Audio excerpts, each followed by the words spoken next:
Cathay Pacific Airways Limited, HKG, 0293, stock fell over 1.4% on March 15, 2017. Source: Google Finance, after they delivered an increase of over 13% in the last 3 months.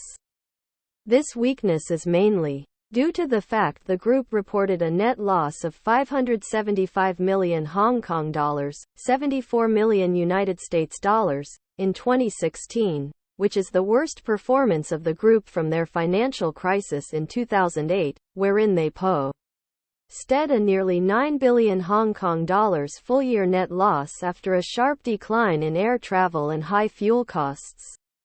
It had reported a net profit of 6 billion Hong Kong dollars in 2015.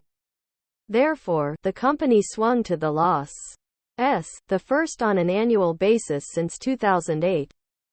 The company had announced a critical review to turn the business around, but there were no details about how the company would achieve beyond an alarmingly banal aspiration to increase revenue and reduce costs. The company is one of the world's top 15 carriers by revenue. Only Air France-KLM and Delta Air Lines Inc. have a better load factor, which is passenger traffic as a percentage of available seats. However, Cathay Pacific needs to fill more seats than it actually has if it wants to make a profit on passenger flights.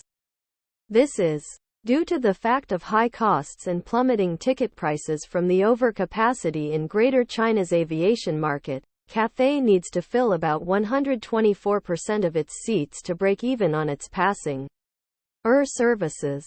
Further, the ancillary and other revenue have exceeded net income in every year since 2012, and shares of associates' profits made up 40% of Cathay's total in 2014 and 2015.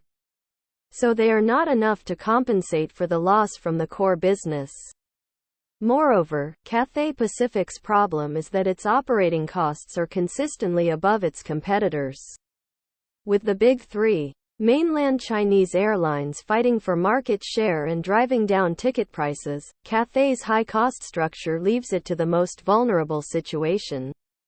The Chu, appointed in March 2014, is executing a business revamp to stop the slide as shrinking business travel, pressure from budget operators and more direct routes offered by mainland carriers weigh on Cathay's yields. Additionally, Cathay had scrapped its second-half outlook in October following an 82% plunge in first-half profit.